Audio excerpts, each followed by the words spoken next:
Hi, Armored Pants here, and I have another video for you in the German line. This is the Tier 6 tank destroyer, the Jagdpanzer IV, and as always we have a complete guide. Like many of the tanks in Blitz, this is an iconic World War II tank or tank destroyer. We have a look at some of the historical images here, one from the Eastern Front. Have a look then at one of the Western Fronts, and been back to the Eastern Front. Based on the chassis, same chassis as the as the Panzer IV, which is a great chassis and actually formed the basis for many successful tanks used by the Germans during World War II. And I think that's one of the great things about Blitz.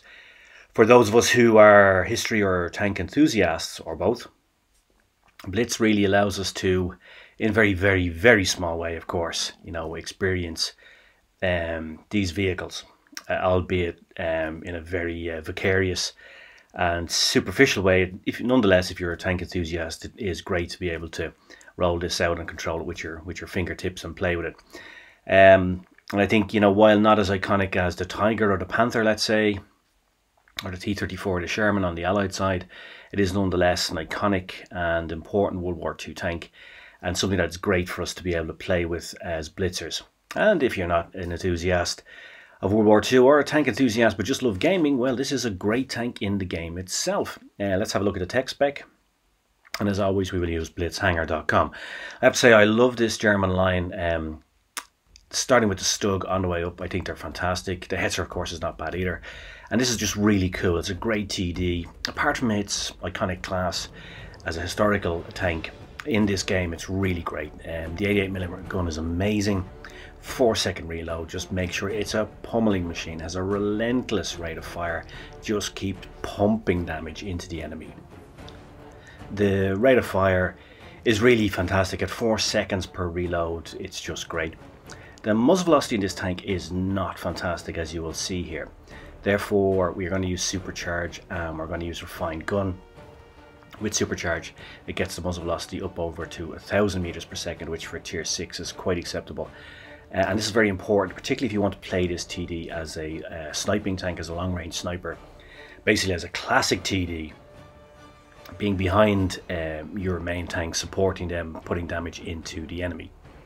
We will look down when we come to tactics that there are other options for this tank, and this tank can be played in different ways, and that's one of the reasons it's so fun. As I said, low muzzle velocity, so if you're thinking about playing this as a classic TD, and if you're wondering what that is, if you don't have experience, then please watch the tank destroyer guide that we have on channel. It will clearly tell you what the role of a TD is, how to play that, and the skills you'll need to execute that successfully. So it's a really good guide. Had a lot of help making it for some excellent players, so please look at that if you haven't looked at it already. This tank in many ways is quite similar to the Stug, therefore it's an easy step up, and by that I mean that the skills that you perfected with the Stug, and hopefully you were good at the Stug, will stand you in very good stead with this tank. Now, having a look at the armor profile, like many German TDs in this line, it has armor at the front, and therefore it's similar to the Stug again, and then it has this frontal armor that will bounce some shots for you. Like the Stug, it's also a small target, it's a small tank. You don't present a huge target to the enemy. If you look at the external modules, the tracks are a little bit exposed, albeit a small target. Therefore I would run 2 repair kits, because you do not want to be stuck out in the open in this, because when you look at the sides and at the back of this tank, it has no armor whatsoever, and this is a major problem if you're stuck in the open in particular, because now that you're in Tier 6, you're going to be coming up against a KV2, and a KV2 can one-shot you from the side or the backs. His HE round will go right through. The back is really vulnerable, and experienced players will spam HE at you. So you really need to make sure that you are not exposed. The sides are paper thin as well, but they are a very small target for HE.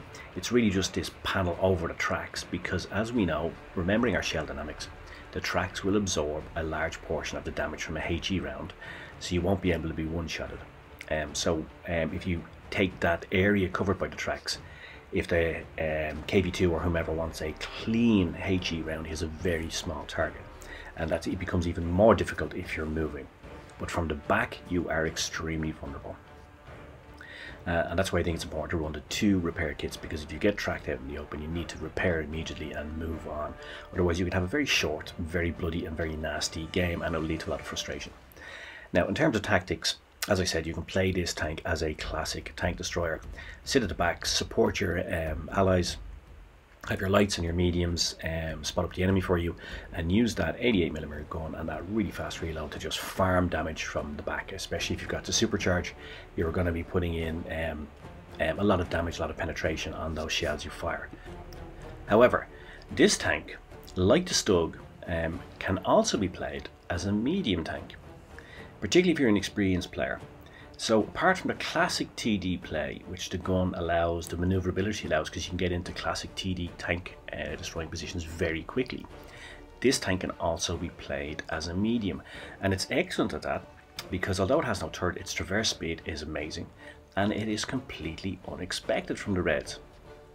If you think about how experienced players look at the setup at the start of a game, they look at their own team, they look at the enemy team, they count the heavies, they count the lights and the mediums.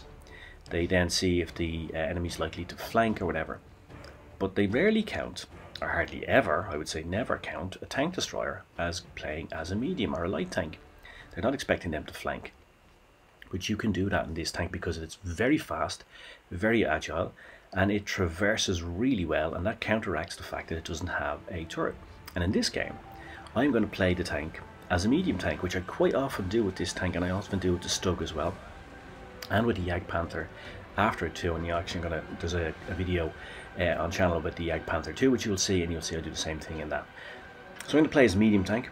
Not always an option, especially if you're inexperienced. Don't do that, just play as a classic TD. But if you're an experienced player and want to play this tank too, it's really maximum amount of fun value, then this is something that you can do. So I'm going to play medium tank route here. I'm going to go to B, I'm going to spot up, scout out B, and try to cap B as well if possible. And that's really something you would do in a medium tank, not always associated with a tank destroyer. And as I said, apart from the fact that it's great fun to play this tank as a tank destroyer because its rate of fire, its speed, the other major advantage, as we said before, is that it's so unexpected. The enemy is not going to expect this. Even an experienced player like me, who's played almost 60,000 games now, or maybe more across all my accounts, and who actually plays TDs as mediums quite often, especially this line, I probably wouldn't expect it either. And therefore, and of course the element of surprise, doing things unexpectedly, really does have a great effect, a positive effect for you and a negative effect on the enemy. So here I can't imagine that any of these 3 heavies who are adopting typical heavy tank positions on this map would have thought that they're going to get flanked by a tank destroyer. And yet here I am, and right behind them, using this gun to maximum effect. And just look at how effective this gun is. I'm going to clear both of these tanks, and you'll see that actually on top of the screen we have both of them being killed by me.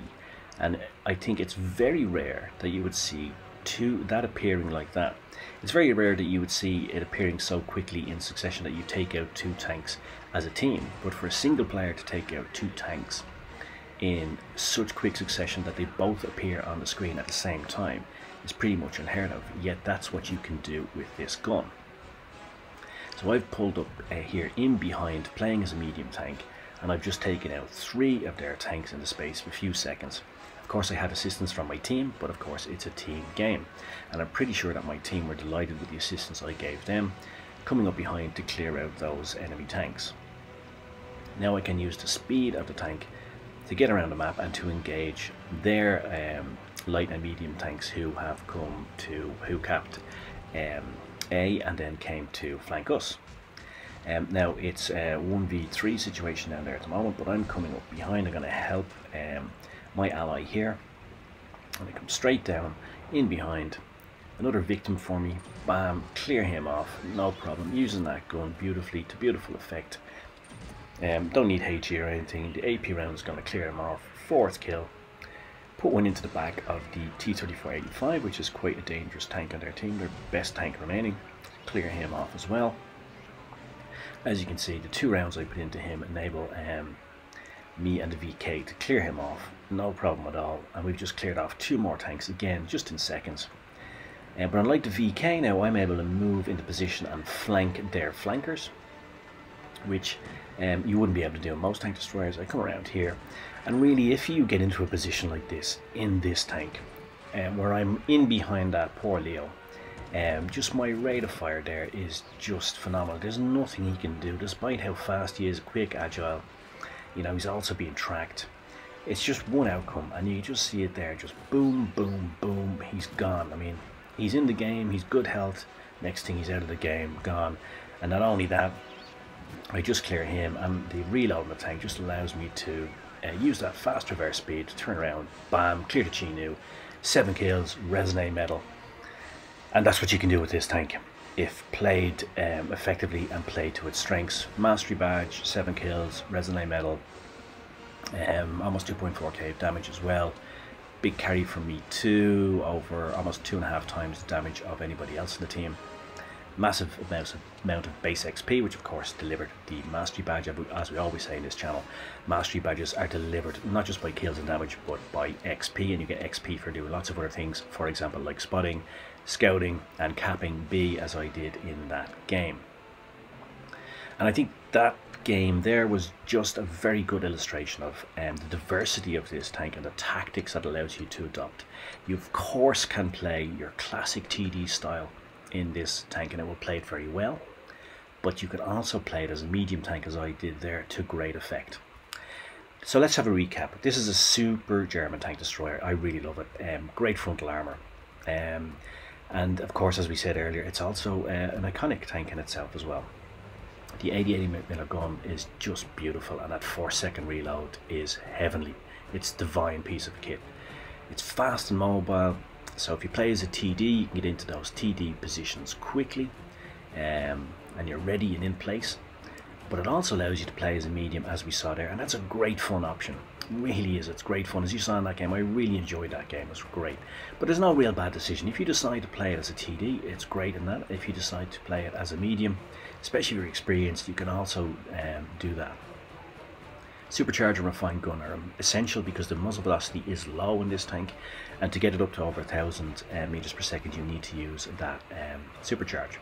It's a very small target, really low profile, like the Stug before it, and this also helps you, especially if you're moving at a fast speed. I used improved construction on this to get the extra HB. I think improved assembly, rather, as it's called. I think that's better. Angle up the front, especially after you fire it, you will get small bounces. If you wiggle the front, wiggle and jiggle, you'll get a few bounces as well. You can have fun with this tank. Mix it up, surprise the Reds. You can be the scourge of the Reds, as I was in that, particularly in the opening sequence when I come up behind those 3 heavies. That just ruined their day and completely flipped the game on its head and made sure that we were going to win. But just have fun playing this tank. It's great fun. And of course, as we've said before, it is an iconic World War II tank and something that's great to experience in Blitz. So thanks for watching. Cheers mush. And I guess all that remains for me to say is pants off.